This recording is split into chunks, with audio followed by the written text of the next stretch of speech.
Hello guys, আজ আমি আপনাদের দেখাতে যাচ্ছি কিভাবে আপনি গুগল কোম্পানির লোগো তৈরি করতে পারবেন। তো চলুন শুরু করা যাক। তো সর্বপ্রথম আপনি ইলিপস টুল নিয়ে অল্ট শিফট প্রেস করে এরকম একটি সার্কেল ড্র করুন।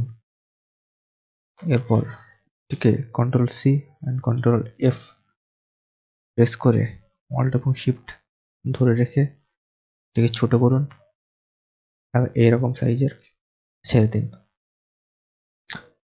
এবার লাইন টুল নিন, লাইন সেগমেন্ট টুল নিয়ে এখান থেকে এরকম একটি ড্র করুন অ্যান্ড এখান থেকে এরকম একটি ড্র করুন, শেষ এখান থেকে এরকম।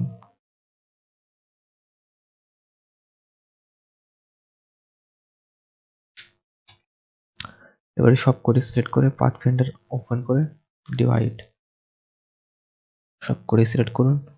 শেপ বিল্ডার টুল নিয়ে মাঝখানেরটিকে রিমুভ করে দিন, অল্ট প্রেস করে এই দুটোকে মিলিয়ে দিন। এবার রেক্টাঙ্গল টুল নিয়ে এখান থেকে ড্র করে দিন। এবার এই দুটোকে সিলেক্ট করে শেপ বিল্ডার টুল নিয়ে মিলিয়ে দিন। এবার এইটা সিলেক্ট করে আনগ্রুপ করে দিন। এখন আপনি এটি প্রেস করে এটির রং চেঞ্জ করে দিন।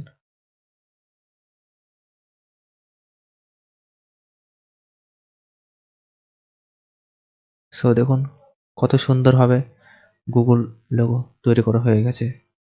তো যদি আপনাদের এই ভিডিওটি ভালো লেগে থাকে প্লিজ চ্যানেলটি সাবস্ক্রাইব করে পাশে থাকা বেল আইকনটিতে ক্লিক করুন এরকম ভিডিও সবার আগে দেখার জন্য।